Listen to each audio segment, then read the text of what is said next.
Yes?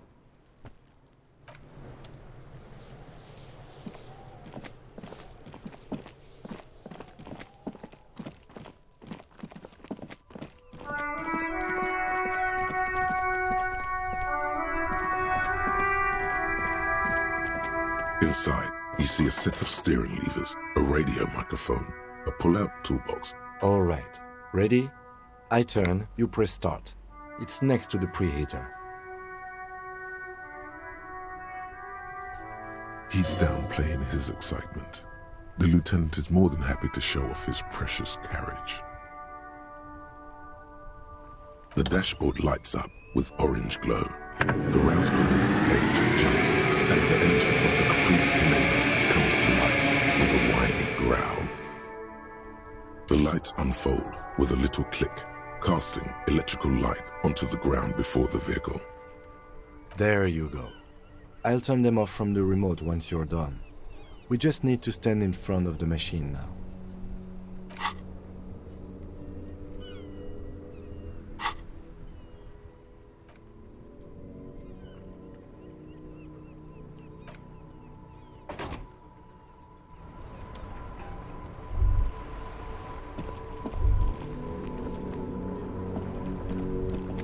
Inside, you see a set of steering levers, a radio microphone. Inside, you see a set of steering levers, a radio microphone.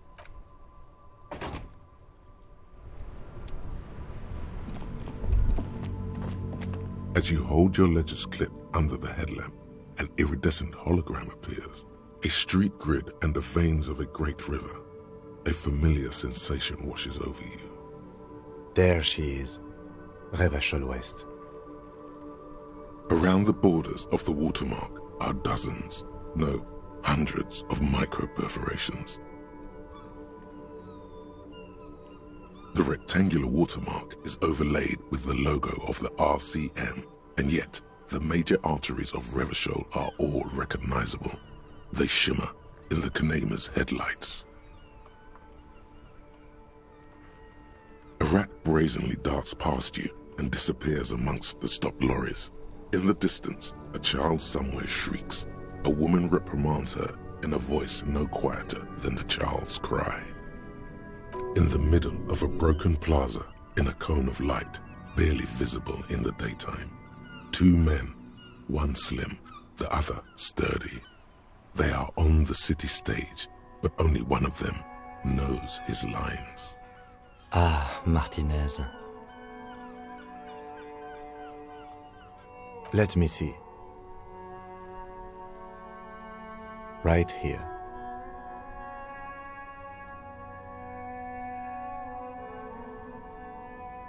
No, it does not. There are many of them, and they are divided into 3 separate rows. The first row has 18 dots. The next is the longest. It runs all the way around the border, and then some. There are so many, it's hard to count. More than 150, at least, maybe even 200. The last row has 3 perforations. That's it. The rectangular watermark is overlaid. Let me see. Right here. It has its problems. The rectangular watermark. Let me see. Right here. Oh yes. Coal City. Le Royaume. The burnt-out quarter. All of them worse than here. Those are perforations. They represent your record as an officer of the RCM.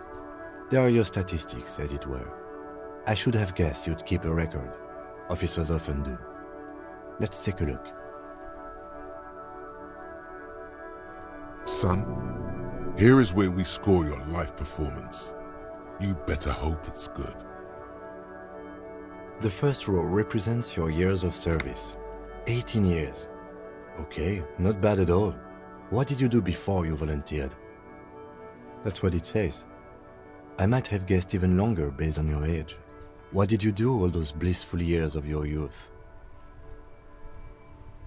Yes, that does seem quite likely. Your youth coincided with some heady days for Revachol. But let's move on, shall we? This next row, the one that wraps all the way around, is your number of closed cases. Closed is good. It means finished. You've got, let's see... Wow, more than 200! It's quite a lot, even for someone who's been on the force for nearly 2 decades. Usually, clearing more than 10 cases a year puts you in the 90th percentile of all RCM officers. Call it what you want. You are a valuable member of your precinct. Now, let's look at the last row. Right. Those are your confirmed kills. You've got precisely 3 perforations there. Confirmed kills? That sounds pretty evil. A drink would soften that feeling.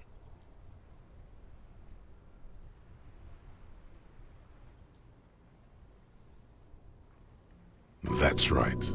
A killer of humans.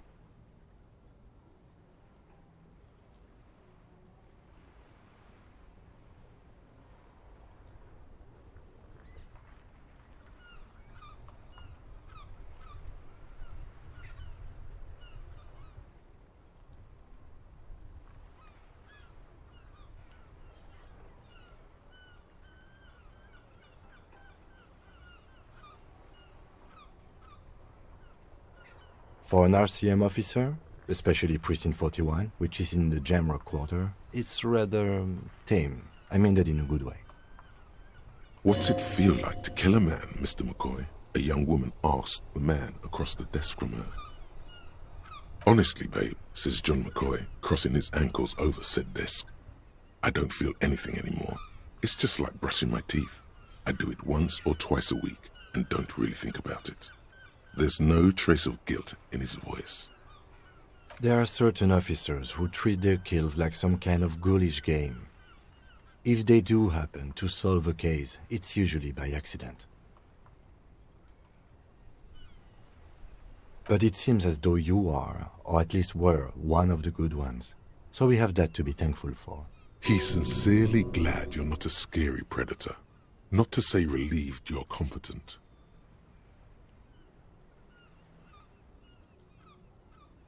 Yes. It's not a problem for him to state it, however. Everyone has their own method of coping. Some more effective or self-destructive than others. Personally, I find it helps to keep up a few hobbies. Oh, this and that. Let's not get into it now. Why not gardening? You've already got the yellow gloves. It's meant in earnest. Please don't mistake it for a jab. The lieutenant nods. Right. I'll go turn off the lights. You can now see your statistics on your journal page, to the right of the task description.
Hello again, officer.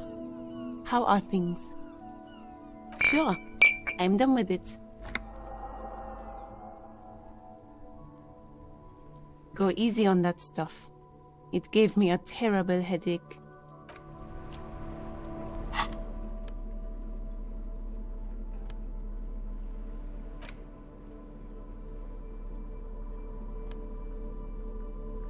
It's just a racist mug. What's there to read here? Not much. Oh boy, here we go. What are you going to say about a broken, tossed-away mug that you dug out of the garbage? But it was in the trash. Why not just call it out when you see it? Or do some volunteering work? Just finish your case, detective. It's just a racist mug. What's that? But it will not happen. The mug talk is exhausted. It is time to return to work.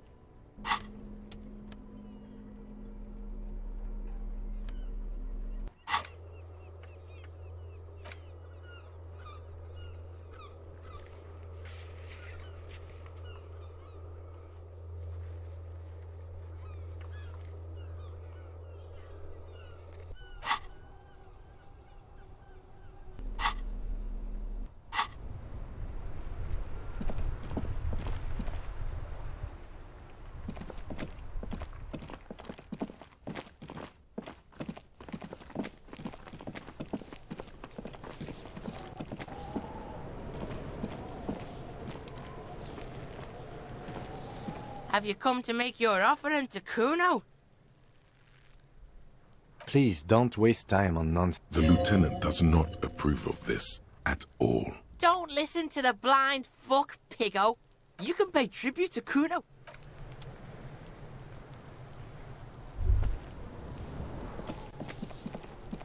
There are several footprints in the mud, left by work boots. Anywhere from 6 to 12 pairs have walked here. What do you think you are? A super detective? You're hungover. These are just dents in the mud. No pattern emerges for the time being. Heavy workers' boots with reinforced toes and hobnails all over the yard.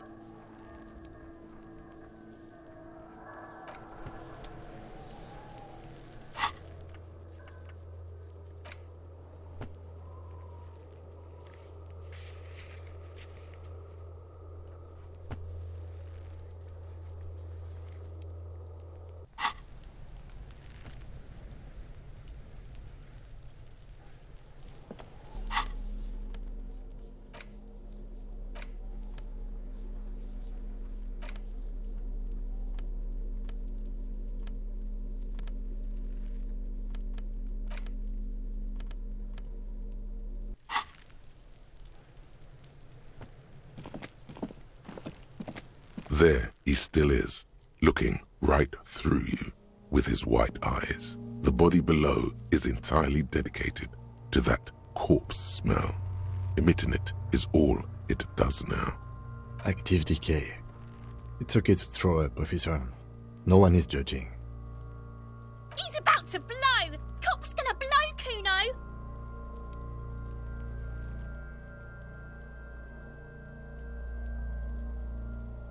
Active decay. It's okay. He's about to blow!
There he still is.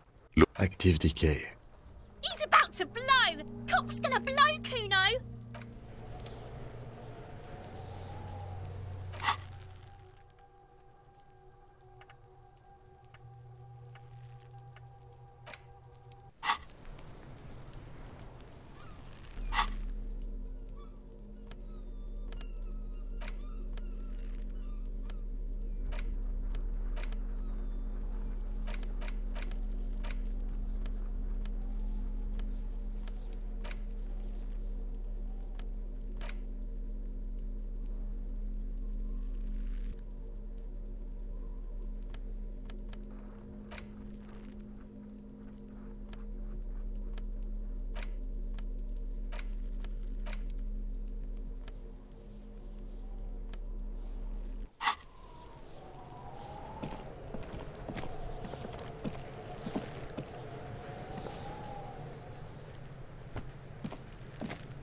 Have you come to make your... I'll die before I squeal, pig. Stay away from me, pig! You don't want to see what happens when you corner me. I'll die before I squeal, pig. I come from the woods, good Davidu. You don't want to go there with me. You don't want to see what I've seen. Don't be traumatizing here! Get the fuck out of here! I'll die before I squeal, pig. What's this kid shit? Fucking mind games. I'd rather die than squeal. Get the fuck out of here, face! You got done! Talk to me! I'll die before I squeal, pig. Murder was the case they gave me.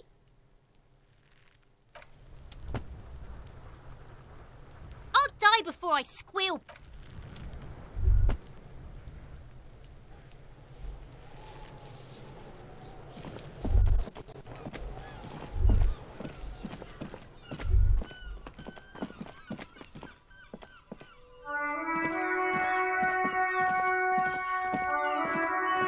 an old call box with a matrix of push buttons lists all the companies in the East Delta Commerce Center.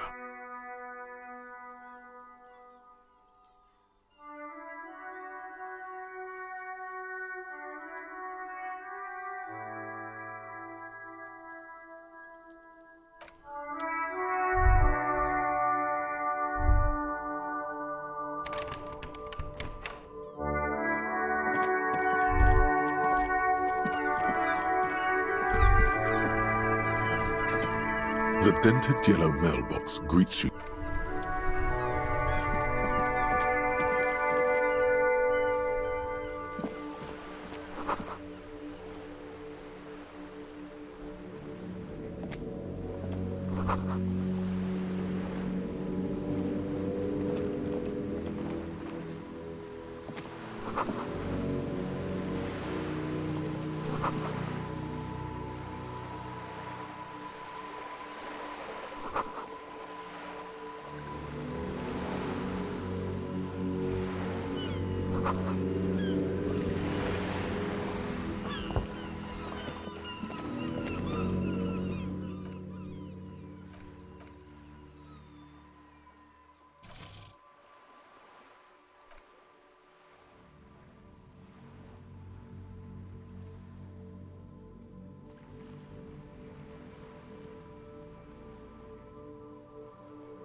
Hello, sir. Step right in. The store is open. Are you interested in a new and exciting book?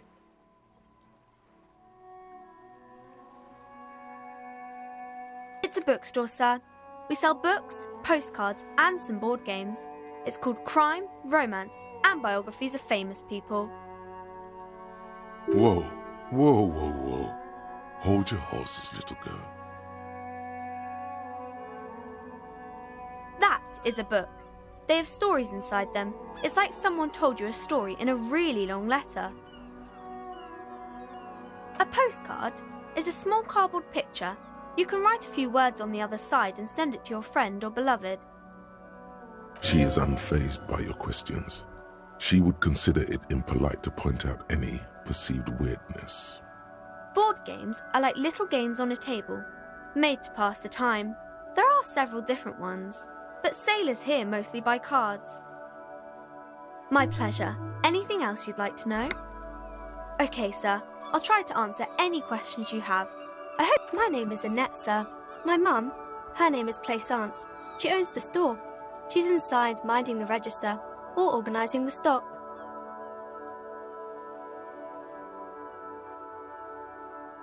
Feel free to step in and browse our wares. I'm signalling that the store is open. Otherwise, people might not know.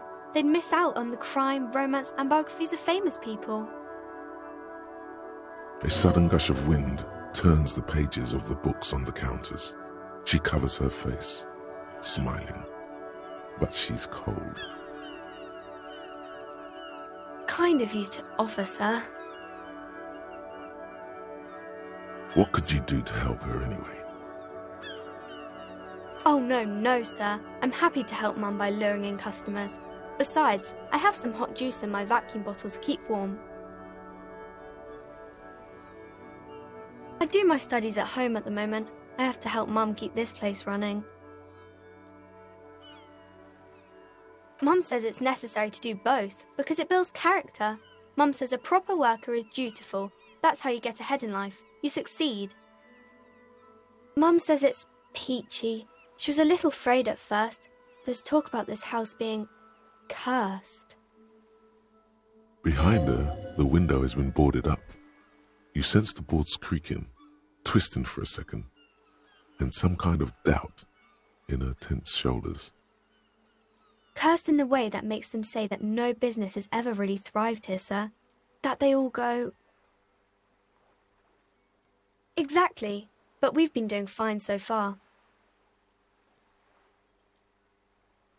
We can go into the bookstore and ask about the case, but I don't see much more to look into here. Yes, please do look at our wares inside. The postcards and board games you asked about are also there, sir. Nothing really, sir. Mum doesn't allow me to sneak around in the back rooms or the cellar. I don't really know what's there. It does not manifest itself in any way. It does not exist. I liked it better when we were talking about whether it's appropriate to stand out in the freezing weather. No such thing. Anything else you wanted to talk about, sir? Maybe I can tell you about some of our books instead. Crime fiction is about murders or burglaries or things like that, and the work of a policeman or a private detective who's trying to solve a crime and catch the criminals.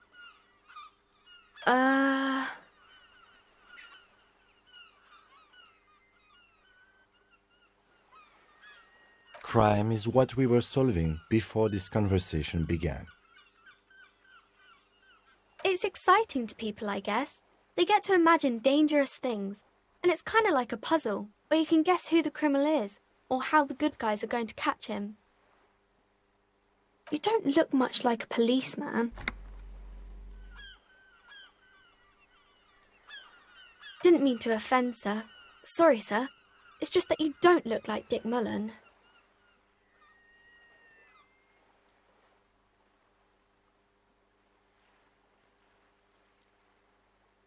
What's that mean? And everything's better now, sir? Why is that?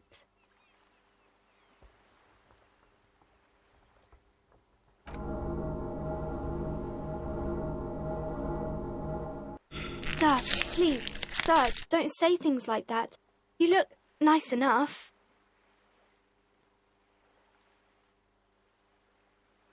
Don't be sad, sir. I'm sorry I said that thing about Dick Mullen.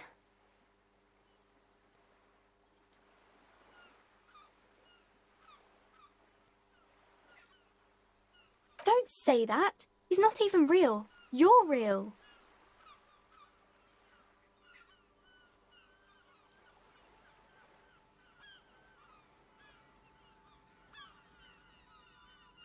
We can talk about something else if you want. Something nicer.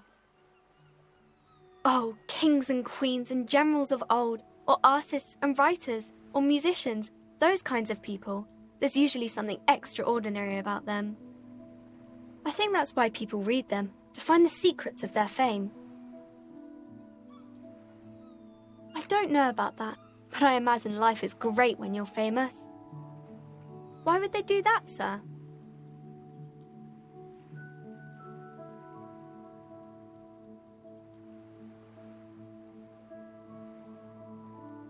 That's so cool. Maybe they'll make you a book cover picture and everything. Standing over a dead body, holding a gun. No, sir, I can't. It would be too tiring to refrain from it. It's already tiring enough to remember to say it all the time. It's nice of you to say I could stop, though. That's a friendly enough face, most of the time. Oh, kings and queens and generals of old, or artists and writers, or musicians, those kinds of people. I think that's why people read them, to find the secrets of their fame.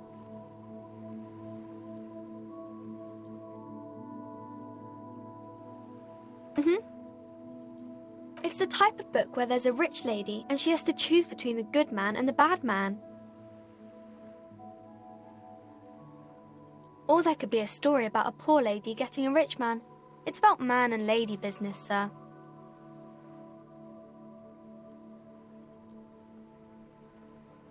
That's really not a proper romance story. That's more like everyday life. Not in romance books, sir. These are about nice and pretty people, and everyone is happy in the end.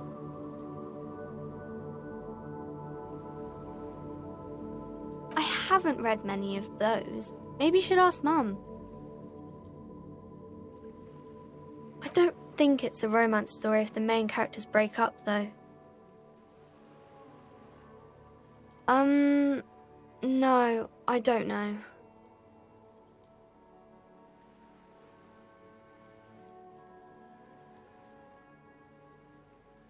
You can take this. Blossom like a pain flower. The girl is at a loss for words.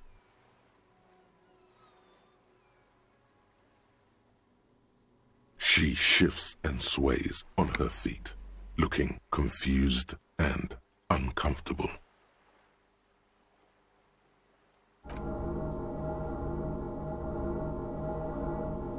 I'm sorry, sir. I don't know how to help you.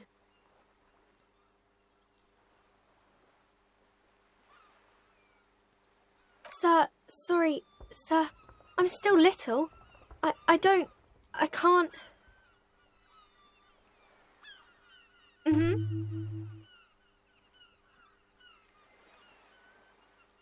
Maybe some about other books?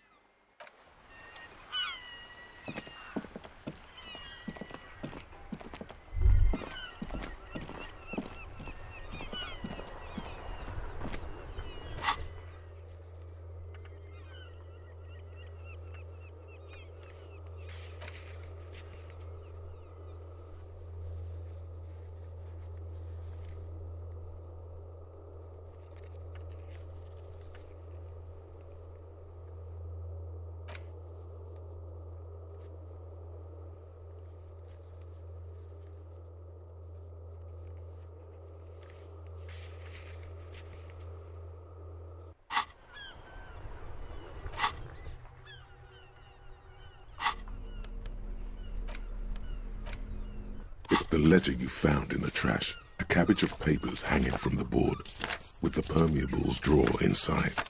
It's barely held together by a clip, then made complete by the faint smell of urinal cleaner. They're not exactly white. They're yellowed in patches by sunlight and alcohol, and covered in dense blue handwriting. Ink escapes into watercolor patterns, reaching its tendrils across entire pages. The paper itself is checkered, with faint red lines forming short paragraphs. Once in a while, there's a red stamp that exclaims, "Case files commit to paper." The case files themselves are plenty. You count more than 100 sodden, crumpled up, earmarked pages falling apart in your hands. They are work, strife, poverty, the Jamrock Quarter. These are handwritten logs of investigations dating back to January 51, this year. The exact number is hard to estimate, due to missing pages and an odd naming convention. But there are yes, it appears you employ a, shall we say, robust yet literary system. Each investigation has its case number written on the margins. Yet, still more tellingly, most are accompanied by a name. Yes, all caps. One is called The Next World Mural. Another, The Square Bullet Hole Murders. Another yet, The Unsolvable Case. Others appear more light-hearted. The guys on a couch in an unexpected location, and the murder at the hookah parlor. Even the rare article-free collapsing tenement. Murder features prominently throughout. You like this grimy murdering, don't you? It's going to take an effort to piece these case files together, but it can be done. Once you're done inspecting them up close. You mean the alphanumeric? Officer, precinct, time of arrival at the scene? Oh, you mean the titular? Yes, well, so do I. In our defense, almost everyone in the RCM does.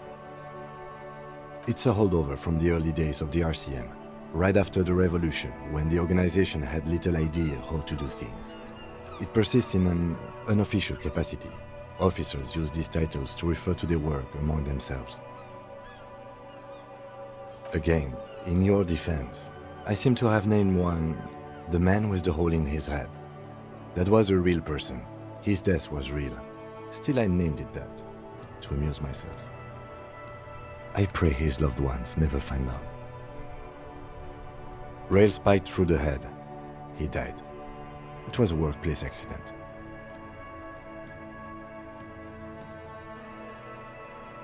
There is, for precisely one more. 15 pages near the end remain untouched by the damage. The checkered grid forms a structure of passages, breaking the case into subtasks to accomplish. The tasks you've completed flow out of the pen in a brash freehand similar to the rest of the letters. The wording comes easily. It's almost robotically simple, a language developed for mental rigor and simplicity. Inspect the victim's body. Interview the cafeteria manager.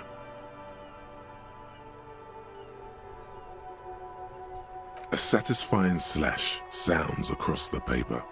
You're done, it seems to say. And you, and you. Things to be done and things already done. The composition of reality.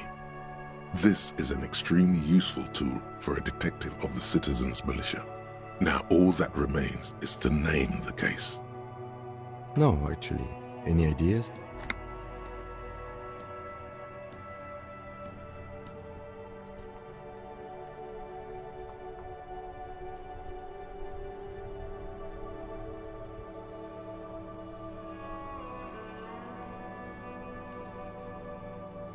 Oh, well, then maybe I can suggest one. Oh, that's actually what I was thinking. The Hanged Man. I like that. A good, strong name. We have a very good name for the case now. I'm going to start calling it the Hanged Man. It's good we sorted this out.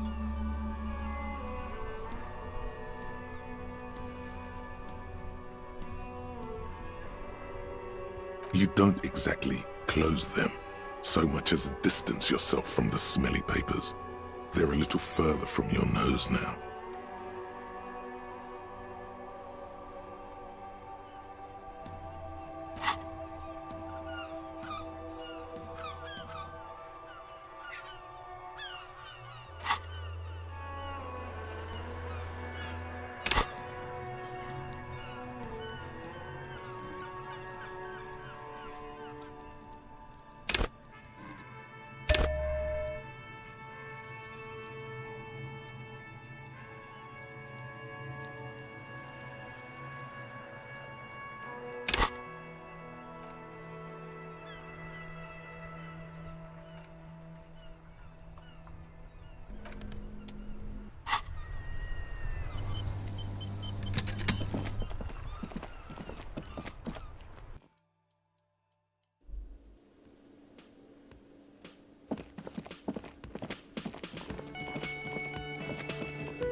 A mirror hangs on the bathroom wall. In it, your face, adorned with the expression. Your hands, however skillful, can't manage this task on their own. You should get your chain cutters out.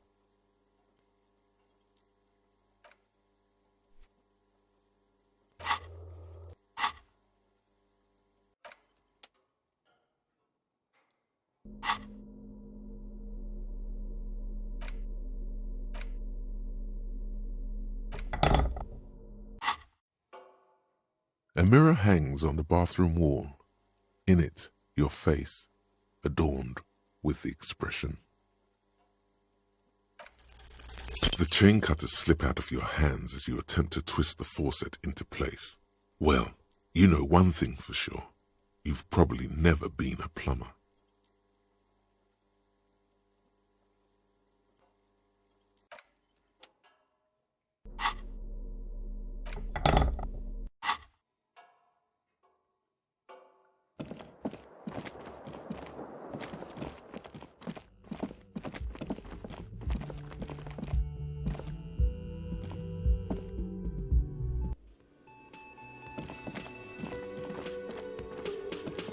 Can I help you?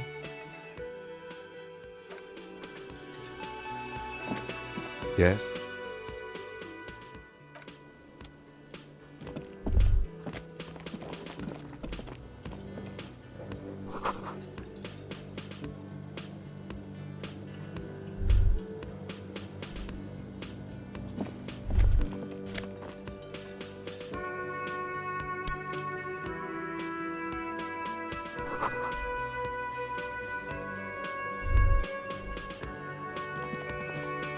You see a heavy steel door with a prominent dimple lock. It's painted blue. You immediately feel drawn to the color. Blue is for mystery. The cobalt blue surface feels rough to touch. The stainless steel door is flush with its frame on every side. Old cobalt paint, rough on the fingers. 40, 50 years since this was painted, maybe.